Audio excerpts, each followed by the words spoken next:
নমস্কার বন্ধুরা, সুবর্ণা দাস অফিসিয়াল চ্যানেলে সবাইকে স্বাগতম। আজকে আবার চলে এসেছি নতুন একটা রেসিপি নিয়ে, পাশে থাকুন। আপনারা সবাই হয়তোবা এই দুধ চিতই বানিয়ে খেয়েছেন।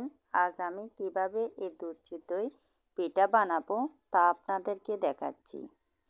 দুধ চিতই পিঠা বানানোর জন্য প্রথমে আমি একটা বোলের মধ্যে নিয়ে নিচ্ছি চাউলের গুঁড়ো। 1.5 কাপ পরিমাণে নিয়ে নিয়েছি, দেখুন।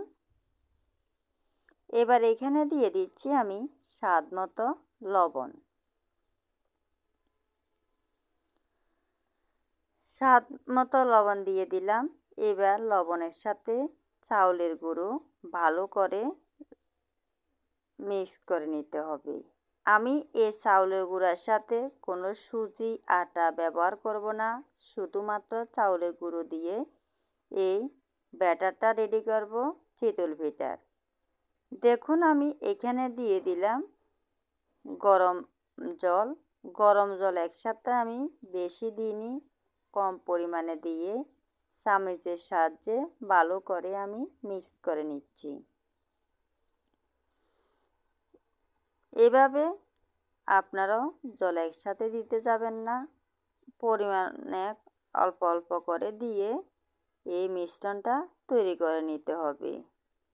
দেখুন আমার এখানে আমি প্রথমে গরম জল দিয়েছিলাম, এখন আমি দিয়ে দিলাম ঠান্ডা জল। এবার আমি ঠান্ডা জল দিয়ে মিশিয়ে নিচ্ছি, কারণ প্রথমে গরম জল দিয়ে মিশ্রণটা তৈরি করার পর ঠান্ডা জল দিলে এই চিতই পিঠাটা হবে একদম ফুলকো, গ্যারান্টি। এভাবে আপনারাও তৈরি করবেন, দেখবেন খুবই ভালো হবে। এভাবে এই চিতই পিঠাটা বানালে খুবই নরম তুলতুলে হবে এবং একদম ফুলকো ফুলকো হবে। দেখুন এই মিশ্রণ তৈরি করার জন্য আমি আবারও একটু দিয়ে দিলাম ঠান্ডা জল। এবার আমি ভালো করে চামচের সাহায্যে মিশ্রণটা তৈরি করে নিলাম। দেখুন আমার ব্যাটারটা রেডি হয়ে গেল। এভাবে আপনারাও তৈরি করবেন, দেখবেন খুবই ভালো হবে। চিতই পিঠা বানানো খুবই সহজ, কিন্তু আমার এই ভিডিওটা দেখলে অবশ্যই সবাই বানাই নিতে পারবেন। এবার আমি পিঠা তৈরি করার জন্য চুলোতে একটা মাটির খোলা বসিয়ে দিলাম। খোলাটা গরম করে নিয়েছি।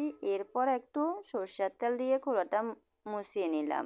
এরপর দিয়ে দিলাম পিঠা তৈরি করে নিচ্ছি। পিঠাটা আমি বেশি বড় করে বানাবো না, একদম ছোট ছোট করে বানিয়ে নিচ্ছি। দেখুন আমার একটা পিঠা হয়ে গেল, তুলে নিচ্ছি। এটা প্রথম দিয়েছে তাই একটু কম ফুলেছে। দেখুন পরে আবারও একটা পিঠা বানিয়ে নিচ্ছি। ঢাকনা দিয়ে দিলাম। এই পিঠা খোলার মধ্যে দিলে প্রায় 2 থেকে 3 মিনিট সময় লাগে, তারপর এই পিঠা তৈরি হয়ে যায়। দেখুন আমি আরেকটা পিঠা বানিয়ে নিয়েছি, একদম ফুলকো হয়েছে। এবার আমি তুলে নিচ্ছি। এভাবে এই নরম তুলতুলে চিতই পিঠা বানালে বয়স্করাও এই পিঠা খেতে পারবে। দেখুন আমি তুলে নিয়েছি। আবারও একটা পিঠা বানিয়ে দেখাচ্ছি। এভাবে আমি সব পিঠা তৈরি করে নিয়েছি। দেখুন তো বন্ধুরা পিঠাগুলো কেমন হয়েছে। দেখুন পিছনেও একটাও পোড়েনি, একদম নরম তুলতুলে পিঠাগুলো হয়েছে, একদম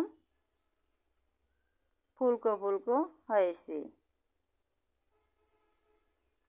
এবার আমি চুলোতে দুধ বসিয়ে দিলাম। দেখুন এগুলা প্যাকেটের দুধ না, তরল দুধ। এ দুধ আমি আগে কিছুক্ষণ ফুটিয়ে নিয়েছিলাম, একদম ঘন করে নিয়েছি। এর মধ্যে এবার দিয়ে দিলাম আমি একটা তেজপাতা, 3টা এলাচ তেজপাতা দিয়ে একটু লাড়িয়ে দিলাম এলাচ তেজপাতা দিলে ফ্লেভারটা ভালো আসে। এবার দিয়ে দিলাম আমি পাটালি গুড়। এ গুড় দিয়ে আমি ভালো করে কিছুক্ষণ লাড়িয়ে চাড়িয়ে এ দুধ আমি জাল দিয়ে নেব।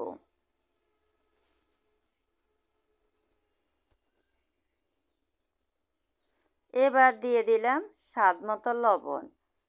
মিষ্টির মধ্যে যদি লবণ না দেওয়া হয় তাহলে এর স্বাদটা তেমন লাগে না, তাই আমি যে পায়েসে রান্না করি এর মধ্যে লবণটা অবশ্যই দিই। আপনারাও দিবেন, দেখবেন খুবই ভালো লাগবে। এভাবে কিছুক্ষণ পর পর এ দুধ লাড়িয়ে দিতে হবে, না হলে উপরে উতলিয়ে পড়ে যেতে পারে। দেখুন আমি কিছুক্ষণ পর পর লাড়িয়ে দিচ্ছি। আমার এই রেসিপিটি যদি আপনাদের ভালো লাগে তাহলে লাইক কমেন্ট শেয়ার করে দেবেন। আর নতুন কোনো বন্ধু যদি আমার এই রেসিপির ভিডিওটা দেখে থাকেন অবশ্যই আমার চ্যানেলটাকে সাবস্ক্রাইব করে দেবেন আর নোটিফিকেশান অন করে রাখবেন। যখনই আমি নতুন কোনো ভিডিও দেব সর্বপ্রথম আপনাদের কাছে পৌঁছে যাবে। দেখুন দুধগুলো ভালো করে ফুটিয়ে নিয়েছি। এবার এখানে আমি দিয়ে দিচ্ছি চিতই পিঠাগুলো। চিতই পিঠাগুলো এক এক করে আমি সবগুলো দিয়ে দিচ্ছি। এবার ভালো করে চামচের সাহায্যে লাড়িয়ে দিতে হবে। এভাবে আমি 5 মিনিটের মতো এই পিঠাগুলো এই দুধের মধ্যে রেখে সিদ্ধ করে নেব, তাহলে মিষ্টিও ভালো লাগবে, চিতই পিঠার মধ্যে খেতেও খুব ভালো লাগবে। দেখুন আমি ফুটিয়ে নিচ্ছি। এভাবে আপনারাও এই রেসিপিটা বানাবেন, খুবই ভালো লাগবে। দেখুন দুধও একদম ঘন হয়ে গেল। আর আমার রেসিপিটি আপনাদের কেমন লেগেছে তা অবশ্যই একটা কমেন্ট করে জানাবেন। আর আপনারাও এভাবে আমার মতো এই দুধ চিতই পিঠা বানিয়ে খাবেন, দেখবেন খুবই ভালো লাগবে। এই রেসিপিটি বানানো খুবই সহজ, একদম কম সময় লাগে। আপনারাও বাসায় ট্রাই করতে পারবেন। ছোট বড় সবাই এভাবে বানালে খুশি হয়ে যাবে। দেখুন এভাবে লাড়িয়ে চাড়িয়ে এই পিঠাটা রান্না করে নিতে হবে। বেশি জোরে লাড়তে হবে না, তাহলে পিঠাগুলো ভেঙে যেতে পারে। দেখুন এই পিঠার রেসিপিটা আমার রান্না করা কমপ্লিট হয়ে গেল। আমি চুলাটা বন্ধ করে দিলাম। এবার আমি পরিবেশন করে আপনাদেরকে দেখাচ্ছি। বলুন তো বন্ধুরা কেমন হয়েছে। দেখুন আমি পিঠাগুলো পরিবেশন করছি। আজ এ পর্যন্তই বন্ধুরা, সবাই ভালো থাকবেন, সুস্থ থাকবেন। আবার চলে আসব একটা রেসিপি নিয়ে। এ পর্যন্ত সবাই ভালো থাকবেন। এতক্ষণ আমার পাশে থেকে আমার এই ভিডিওটা দেখার জন্য সকলকে ধন্যবাদ। আর আপনারা এই ভিডিওটা কেউ স্কিপ করে দেখবেন না, দয়া করে ফলোয়ার্স করবেন। এভাবে পাশে থাকবেন, পাশে আছি। ধন্যবাদ। আর আমার এই পিঠার রেসিপিটা কেমন হয়েছে অবশ্যই একটা কমেন্ট করে জানাবেন। টাটা।